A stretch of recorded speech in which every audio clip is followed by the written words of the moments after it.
भारत माता की। मैंने कहा था ना मैं जल्दी आऊंगा। देश भर के करोड़ों करोड़ों लोगों ने अपनी दुआएं, अपना आशीर्वाद मुझे भेजा। मैं सुप्रीम कोर्ट के जजेस का शुक्रिया अदा करना चाहता हूं, जिनकी वजह से आज मैं आप लोगों के बीच में हूं। आप लोगों से एक ही निवेदन है, हमें सबको मिलके देश को तानाशाही से बचाना है। नमस्कार दोस्तों, मैं हूं राहुल ठाकुर। दिल्ली के मुख्यमंत्री अरविंद केजरीवाल को बहुत बड़ी राहत मिली है। सुप्रीम कोर्ट से उन्हें 1 जून तक अंतरिम बेल मिल चुकी है और इसके बाद से ही लगातार आम आदमी पार्टी के कार्यकर्ता और उनके केजरीवाल के समर्थक सभी लोग जश्न मना रहे हैं।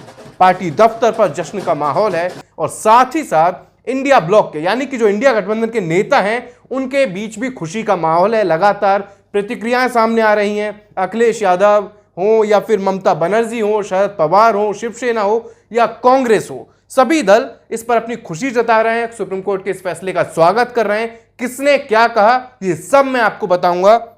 इसके अलावा अरविंद केजरीवाल को जो 1 जून तक अंतरिम बेल मिली है वो किन शर्तों पर मिली है, वो क्या कर सकते हैं, क्या नहीं कर सकते, कोई पाबंदी रहेगी या नहीं रहेगी, ये सब कुछ मैं आपको बड़ी आसान भाषा में और सिलसिलेवार ढंग से समझाने वाला हूं। सबसे पहले आपको जो केजरीवाल को जो अंतरिम बेल मिली है उसके बारे में बता देता हूं। दरअसल 7 मई को सुप्रीम कोर्ट की बेंच ने फैसला सुरक्षित रख लिया था। तमाम दलीलें दी गई थी ईडी की तरफ से, तो जस्टिस संजीव खन्ना और दीपांकर दत्ता की बेंच ने फैसला सुरक्षित रखा और आज यानी 10 मई को सुप्रीम कोर्ट में फिर से सुनवाई शुरू हुई और 5 मिनट के अंदर ही फैसला सुप्रीम कोर्ट ने दे दिया कि अरविंद केजरीवाल को 1 जून तक अंतरिम बेल दी जाती है। उनकी जो याचिका थी वो मंजूर की जाती है। हालांकि ये जो शराब नीति केस है उसको सबको अलग रखा गया है। अब सबसे पहले किसने क्या कहा, किस तरीके से सबने अपनी खुशी जताई, ये जरा आपको समझा देता हूं। सबसे पहले बता देता हूं, अरविंद केजरीवाल की पत्नी सुनीता केजरीवाल, जो केजरीवाल के जेल जाने के बाद लगातार प्रचार कर रही थी, चाहे वो दिल्ली की लोकसभा क्षेत्र हो चाहे गुजरात का हो, उन्होंने प्रचार की कमान संभाल रखी थी और उन्होंने अरविंद केजरीवाल को जो ये राहत मिली है उस पर क्या कहा। उन्होंने ट्वीट किया, हनुमान जी की जय, ये लोकतंत्र की जीत है, लाखों करोड़ों लोगों की दुआओं और आशीर्वाद का फल है, सभी को कोटि कोटि धन्यवाद। ये बातें कही सुनीता केजरीवाल ने। इसके अलावा अखिलेश यादव, शरद पवार हो या फिर ममता बनर्जी हो, अशोक गहलोत हो, कांग्रेस के बाकी नेता हो या शिवसेना हो, तमाम दलों ने अपनी अपनी प्रतिक्रिया दी है। सबसे पहले मैंने आपको बता दिया सुनीता केजरीवाल का। इसके अलावा आम आदमी पार्टी के राज्यसभा सांसद संजय सिंह, उन्होंने भी खुशी जताई और लिखा कि सत्यमेव जयते, यानी कि सत्य परेशान हो सकता है, पराजित नहीं। ऐसी बातें संजय सिंह की तरफ से भी कहीं। आपको बता दें कि वो भी हाल ही में कुछ वक्त पहले ही इस केस में जमानत पर बाहर हैं और कन्नौज में उन्होंने गठबंधन की रैली में शामिल हुए थे। इस बीच केजरीवाल की जो अंतरिम बेल है वो मंजूर हो गई, उस पर आदेश आ गया। तो इसको लेकर जो उन्होंने खुशी जाहिर की और ये कहा कि केजरीवाल को अंतरिम जमानत पर आम आदमी पार्टी की तरफ से, जो संजय सिंह की तरफ से, उन्होंने कहा कि ये ऐतिहासिक फैसला है और अब अन्याय, अत्याचार और तानाशाही का अंत होगा और देश केजरीवाल का कमाल देखेगा। क्या कुछ कहा, सुनिए संजय सिंह को। जैन साथियों, सत्य परेशान हो सकता है, पराजित नहीं। आज माननीय सर्वोच्च न्यायालय का ऐतिहासिक फैसला आया। चुनाव के प्रचार के लिए अंतरिम जमानत की राहत अरविंद केजरीवाल को देना एक बहुत ही स्वागत योग्य फैसला है। हम सब लोग इसका स्वागत करते हैं और अब पूरे देश में एक सकारात्मक वातावरण बनेगा। जो अन्याय, अत्याचार और तानाशाही है देश के प्रधानमंत्री और भारतीय जनता पार्टी की, उसका अंत होगा। अब देश केजरीवाल का कमाल देखेगा। जय हिंद। तो आपने संजय सिंह को सुना। अब आपको बता देता हूं कि समाजवादी पार्टी के अध्यक्ष और यूपी के पूर्व मुख्यमंत्री अरविंद केजरीवाल की रिहाई पर क्या कह रहे हैं। अखिलेश यादव ने ट्वीट किया, उन्होंने लिखा कि दिल्ली के लोकप्रिय मुख्यमंत्री श्री अरविंद केजरीवाल की जमानत सत्य की एक और जीत है। उन्होंने इसे सत्य की एक और जीत बताया और कहा कि इंडिया गठबंधन की शक्ति और एकजुटता भाजपा के दुख दर्द देने वाले राज से भारत की जनता को मुक्ति दिलवाने जा रही है। एकजुट होकर मतदान का संकल्प लें। ये बातें कही अखिलेश यादव ने, वो भी इन दिनों चुनाव प्रचार में व्यस्त हैं। लगातार ये केजरीवाल की गिरफ्तारी का मुद्दा हो, हेमंत सोरेन की गिरफ्तारी का मुद्दा हो, लोकतंत्र संविधान, सारे मुद्दे अपनी रैलियों में, सभाओं में उठा रहे हैं। लगातार बीजेपी पर हमला बोल रहे हैं। इसके अलावा ममता बनर्जी हैं। अरविंद केजरीवाल को जमानत मिलने पर ममता बनर्जी ने ट्वीट किया और कहा कि अरविंद केजरीवाल को जिस तरह जमानत मिली है उन्हें बहुत ज़्यादा खुश है। यानी कि जो अंतरिम जमानत जो है उस पर उन्होंने खुशी जाहिर की और उन्होंने जो खास बात कही वो आप ट्वीट में देख सकते हैं। उन्होंने कहा कि केजरीवाल के बाहर आने से हमें चुनाव में बहुत ज़्यादा फायदा होगा। तो ये बात रही ममता बनर्जी की। इसके अलावा शरद पवार ने इस फैसले का स्वागत किया और उन्होंने अपने ये बात कही कि ये लोकतंत्र की जीत है और इससे बड़ी मजबूती मिलेगी। ये सारी बातें शरद पवार ने भी कही। इसके अलावा शिवसेना उद्धव गुट के नेता उद्धव ठाकरे के पुत्र आदित्य ठाकरे ने भी इस फैसले पर खुशी जताई और उन्होंने लिखा ट्विटर पर, यानी कि एक्स पर, सोशल मीडिया पर उन्होंने लिखा कि देश में तानाशाही शासन के खिलाफ केजरीवाल को न्याय और राहत मिलना बदलाव की बयार का बड़ा संकेत है। वह सच बोलते रहे हैं और यही बात बीजेपी को पसंद नहीं है। हम अपने संविधान और लोकतंत्र की रक्षा करेंगे। यानी कि उन्होंने एक तरफ इस फैसले को ऐतिहासिक बताया, खुशी जताई, तो वहीं बीजेपी पर हमला बोल दिया, बीजेपी पर तंज कस दिया। इतना ही नहीं, शिवसेना की ही सांसद प्रियंका चतुर्वेदी ने भी इस मुद्दे को लेकर, अरविंद केजरीवाल की अंतरिम जमानत को लेकर खुशी जताते हुए बीजेपी पर कटाक्ष किए। उन्होंने इस फैसले को बड़ी जीत बताया, ऐतिहासिक फैसला बताया और कहा कि विपक्ष को चुप कराने की जो बीजेपी की कोशिश है वो उन्हीं पर भारी पड़ रही है। हम चुप नहीं बैठेंगे, झुकेंगे नहीं, चाहे कुछ भी हो जाए हम झुकने वाले नहीं हैं। भारत देख रहा है, भारत जीत रहा है। ये तमाम बातें प्रियंका चतुर्वेदी ने कही। शिवसेना की सांसद हैं, लगातार इस मुद्दे पर मुखर रही हैं, लगातार अपनी पार्टी का पक्ष रखती हैं, अच्छे से मुखर रहती हैं, लगातार बीजेपी पर हमलावर रहती हैं। और अब रुख करते हैं कि कांग्रेस ने क्या कहा। हालांकि कांग्रेस ने अरविंद केजरीवाल को ये जो राहत मिली है इस पर सोरेन के लेकर भी उन्होंने मांग उठाई है कि बहुत उन्हें उम्मीद है, कांग्रेस का दावा है कि उन्हें उम्मीद है कि हेमंत सोरेन को भी जल्द न्याय मिलेगा। सबसे पहले आपको राजस्थान के पूर्व सीएम, पूर्व मुख्यमंत्री अशोक गहलोत ने अरविंद केजरीवाल को अंतरिम जमानत मिलने पर, सुप्रीम कोर्ट से राहत मिलने पर क्या कहा, ये उनके ट्वीट उन्होंने जो किया है वो देख लीजिए। श्री अरविंद केजरीवाल को जमानत देने का सुप्रीम कोर्ट का फैसला स्वागत योग्य है। ईडी द्वारा पूर्व में गिरफ्तार किए गए श्री संजय राउत, श्री संजय सिंह समेत तमाम राजनीतिक लोगों के खिलाफ कोई सबूत नहीं मिल सके और उनका काफी समय जेल में व्यर्थ हुआ। चुनाव के दौरान सुप्रीम कोर्ट का फैसला चुनाव में लेवल प्लेइंग फील्ड देने वाला है। झारखंड के पूर्व मुख्यमंत्री श्री हेमंत सोरेन को भी सुप्रीम कोर्ट जाकर अपना पक्ष रखना चाहिए। यानी कि अब कांग्रेस की तरफ से मांग उठाई जाने लगी है कि उनके जो इंडिया गठबंधन के, इंडिया ब्लॉक के एक और साथी हैं हेमंत सोरेन, उन्हें भी सुप्रीम कोर्ट में जाकर अपना पक्ष रखना चाहिए और उन्हें उम्मीद है इंडिया ब्लॉक को कि उन्हें भी शायद राहत मिल जाए, जैसा कि अरविंद केजरीवाल के केस में हुआ है। अब दिल्ली में 25 मई को मतदान होना है। उससे पहले अरविंद केजरीवाल को अंतरिम जमानत मिली है। पंजाब में भी 1 जून को मतदान होना है। दिल्ली की ही उत्तर पूर्वी लोकसभा क्षेत्र से इंडिया गठबंधन के उम्मीदवार, ये सीट कांग्रेस के खाते में रही है, लेकिन इंडिया गठबंधन के उम्मीदवार कन्हैया कुमार, उन्होंने भी इस फैसले पर अपनी राय दी, उन्होंने भी अपने इस फैसले पर अपनी बात रखी। वो कुछ दिन पहले सुनीता केजरीवाल से मिले थे और अरविंद केजरीवाल को अंतरिम जमानत मिलने पर उन्होंने कहा कि सुप्रीम कोर्ट के इस फैसले का बहुत दिल से स्वागत करते हैं।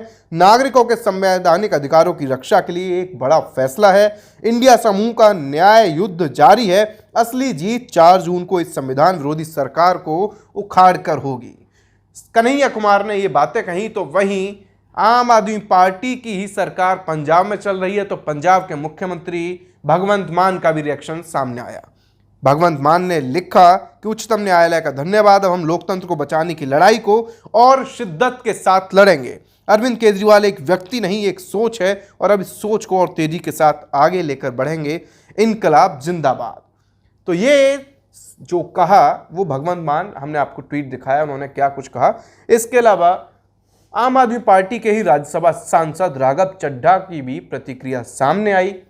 उन्होंने लिखा है कि हर देशवासी की आंखें खुशी से नम हैं, उनके भाई उनके बेटे अरविंद केजरीवाल जेल से बाहर आने वाले हैं। लोकतंत्र की रक्षा करने के लिए उन्होंने माननीय सुप्रीम कोर्ट का धन्यवाद जताया और कहा कि दिल की गहराइयों से कोर्ट का आभार। इनकलाब जिंदाबाद, अरविंद केजरीवाल जिंदाबाद। ये बातें कही राघव चड्ढा ने। मैं आपको लगातार बता रहा हूं कि इंडिया ब्लॉक की जो सहयोगी है, इंडिया गठबंधन के जो सहयोगी हैं, उसमें तमाम दल हैं, वो अरविंद केजरीवाल को जिस तरह अंतरिम जमानत मिली है उस पर क्या सोच रहे हैं, क्या कह रहे हैं और क्या जो उनकी स्ट्रेटजी है वो तो अब आने वाले वक्त में पता चलेगी। किस तरीके से वो अपने जो प्रचार है या अपनी जो रणनीति है उसको आगे बढ़ाएंगे, धार देंगे। हालांकि ममता बनर्जी उन्होंने तो कह दिया कि उन्हें फ़ायदा होगा और केजरीवाल की जो राहत मिली है उस फैसले को उन्होंने स्वागत योग्य बताया। अब बात करते हैं कि जैसे ही अरविंद केजरीवाल को अंतरिम राहत मिलने का फैसला आया सुप्रीम कोर्ट से, उसके बाद आम आदमी पार्टी के कार्यकर्ताओं में, अरविंद केजरीवाल के चाहने वालों में केजरीवाल सरकार के मंत्रियों का जोश देखने लायक था। इस फैसले के आते ही केजरीवाल सरकार के कुछ मंत्री या ये कहें प्रवक्ता जो अक्सर आपको नजर आते हैं, वो उन्होंने प्रेस कॉन्फ्रेंस बुलाई और सौरभ भारद्वाज से लेकर गोपाल राय आतिशी एक एक कर अपनी बात रखी। इसे लोकतंत्र की जीत बताया, संविधान की जीत बताया और तमाम अरविंद केजरीवाल को लेकर तमाम जो पोस्टर्स हैं वो जारी किए गए कि बब्बर शेर आ रहा है, सत्यमेव जयते, ये तमाम तरह की बातें कही गई। अब क्या कुछ कहा इन तीनों मंत्रियों ने आम आदमी पार्टी के, वो भी जरा सुन लीजिए। ये सत्य की जीत हुई है, क्योंकि जिस तरह से बिना किसी सबूत के, बिना किसी एफआईआर के, जिस तरह से अचानक उठा करके मुख्यमंत्री जी को जेल में डाला गया, आज सुप्रीम कोर्ट के अंतरिम बेल मिलने से एक बात साबित हुई है कि आज सत्य की जीत हुई है और लोगों में एक उम्मीद की किरण बंधी है। मैं पूरे दिल्ली के लोगों से, देश के लोगों से एक ही बात कहना चाहता हूं कि जो इस देश के अंदर हम सब ने मिलकर के लोकतांत्रिक तरीके से, संवैधानिक तरीके से, वोट की ताकत से इस देश से तानाशाही को खत्म करने का, संविधान को बचाने का, लोकतंत्र को बचाने का जो अभियान चलाया है, अरविंद केजरीवाल जी के बाहर आने से ये और मजबूत होगा।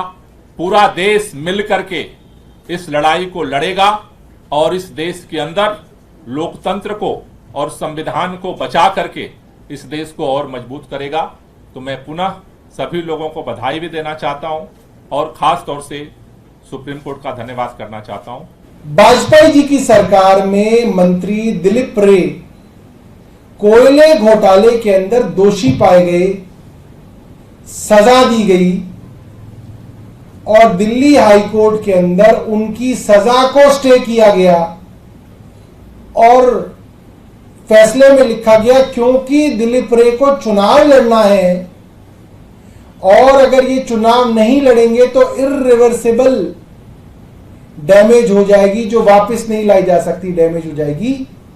ये एक पॉलिटिशियन है, इनकी 71 साल उम्र है, इनका लंबा राजनीतिक करियर है, लिहाजा एक सजा पाए आदमी की कन्विक्शन को स्टे करके आपने उसको चुनाव लड़ने के लिए छोड़ दिया और वो भारतीय जनता पार्टी की तरफ से चुनाव लड़ रहे हैं। यहां अरविंद केजरीवाल है जिनकी अभी तक तो ट्रायल ही शुरू नहीं हुई, कोई आरोप साबित नहीं हुआ, कोई सजा मिली नहीं। उसके लिए वही केंद्र सरकार कोर्ट में कह रही है नहीं साहब आप कैसे दे सकते हो, सब लोग बराबर हैं, आप राजनेता को अलग पेडेस्टल पे कैसे रख सकते हो। मैं हैरान हूं, वही केंद्र सरकार अलग अलग मामलों में अलग अलग मापदंड कैसे रख सकती है, यह तो हो ही नहीं सकता। क्यों नहीं गई केंद्र सरकार सुप्रीम कोर्ट के अंदर दिलीप रे के खिलाफ?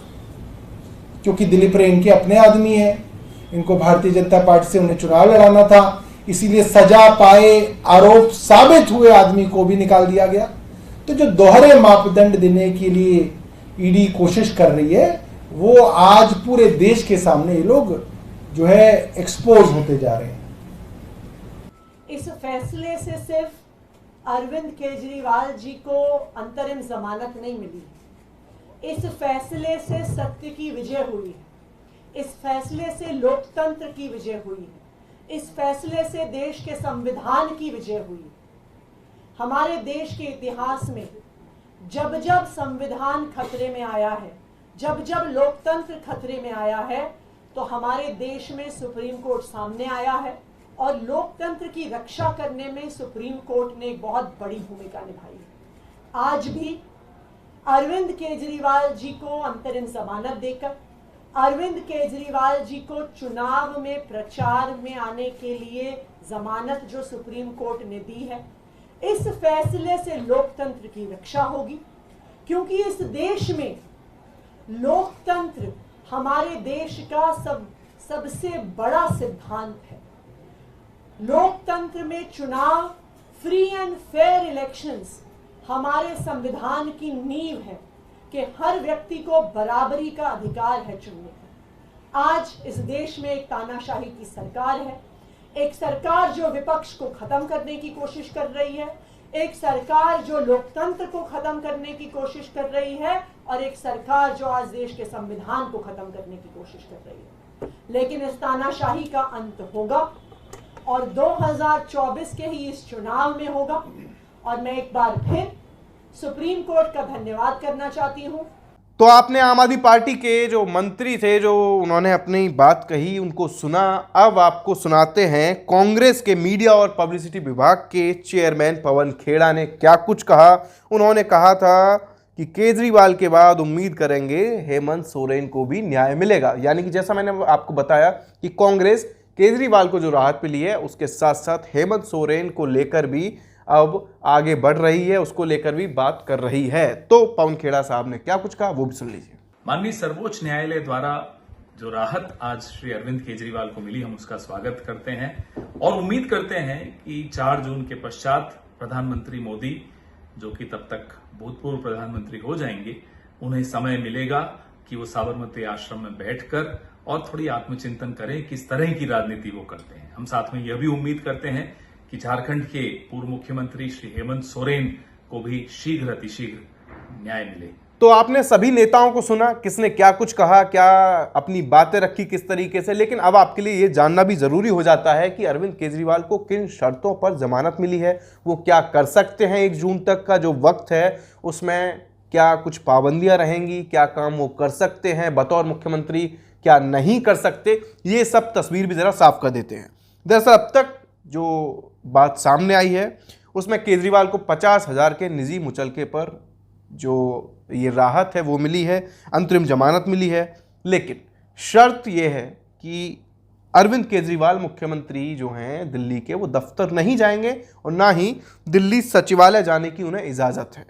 इसके अलावा एक शर्त ये भी रखी गई है कि बिना एलजी के, यानी बिना उपराज्यपाल के, अगर उनसे परमिशन नहीं मिलेगी तो वो किसी फाइल पर दस्तखत यानी कि साइन नहीं करेंगे। इसके अलावा शराब नीति जो घोटाला है, जो ये केस है, उसमें अपनी भूमिका को लेकर किसी तरह की कोई टिप्पणी नहीं करेंगे, इसको लेकर मीडिया से बात नहीं करेंगे, इसको लेकर पब्लिक में कुछ भी कहने पर मनाही है, इस पर पाबंदी है।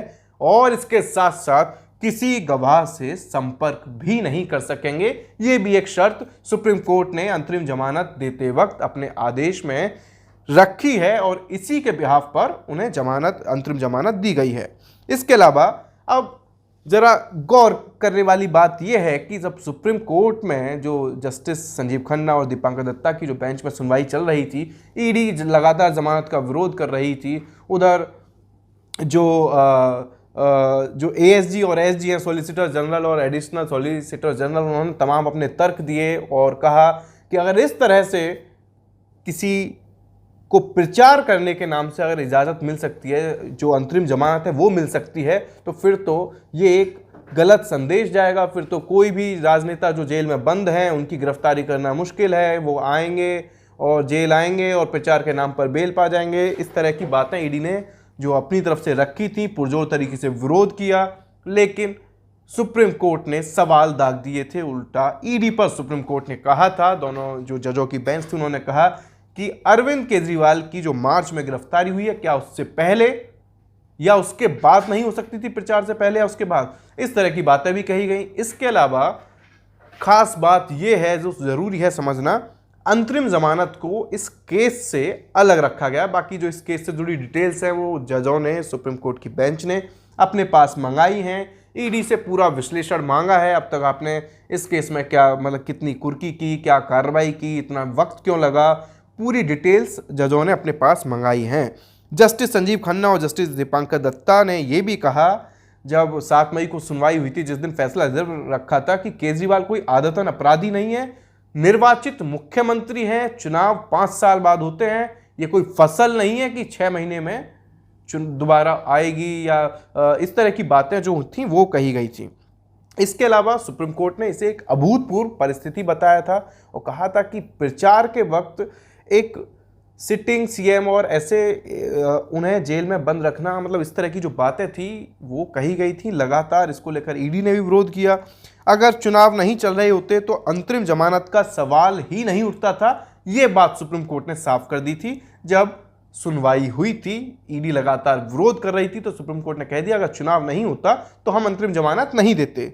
लेकिन ईडी की तरफ से कहा गया, ईडी ने फिर बाद में 7 मई को जब फैसला रिजर्व रखा गया तो 9 मई को ईडी ने अपनी तरफ से हलफनामा दिया कि ये ना तो कोई मौलिक अधिकार है ना संवैधानिक अधिकार है। लेकिन इसके बाद फिर आम आदमी पार्टी ने इसकी शिकायत की, जब फैसला रिजर्व हो गया है तो फिर कोई आगे सीधा फैसला आएगा, ऐसी कोई बात नहीं की जानी चाहिए। हाँ, एक खास बात यह है, एक शर्त एक और आपको जो मैंने मोटे मोटे तौर पर जो एक बार बता देता हूँ। शर्त, अगर जमानत दी जाती है, ये 7 मई को सुप्रीम कोर्ट ने कहा था, जजों की बेंच ने, संजीव खन्ना और दीपांकर दत्ता ने, कि अगर जमानत दी जाती है तो केजरीवाल सरकारी काम में दखल नहीं देंगे, ना आधिकारिक कार्य करेंगे, ऐसा हुआ तो हितों का टकराव होगा। तो ये सारी बातें, जो सारी दलीलें रखी गई थी दोनों तरफ से, उसको सुनने के बाद 10 तारीख को दोपहर 2:कुछ पर अरविंद केजरीवाल को अंतरिम जमानत दे दी गई। उस आदेश पर सुप्रीम कोर्ट की बेंच ने मुहर लगा दी। अब सवाल यह है कि इससे अरविंद केजरीवाल को या आम आदमी पार्टी को कितना फायदा होगा। बाकी इंडिया ब्लॉक जो कहे जाए बहुत ज़्यादा खुश हैं, प्रसन्न हैं, अपनी जो प्रतिक्रियाएं वो दे रहे हैं। तो अब किस रणनीति के साथ काम करेंगे, कितना फायदा हो सकता है। हालांकि लगातार जो इंडिया ब्लॉक है वो ये कह रहा है ये केंद्र सरकार के मुंह पर तमाचा है, ये ईडी के मुंह पर तमाचा है। अरविंद केजरीवाल जब जेल से बाहर आकर क्या रणनीति अपनाएंगे, देखने वाली बात होगी। हालांकि ये सियासत में कितना इम्पैक्ट पड़ेगा, इसको लेकर हम वीडियो बना चुके हैं। एनके सर के साथ हमने लाइव किया था, वीडियो बनाया था, अजीत सर भी उसमें जुड़े थे। ये सारी बातें आप उस वीडियो में जाकर देख सकते हैं। फिलहाल किसने क्या कुछ कहा, क्या शर्तें थी, ये जो तस्वीर थी वो हमने साफ कर दी है। इस वीडियो में इतना ही।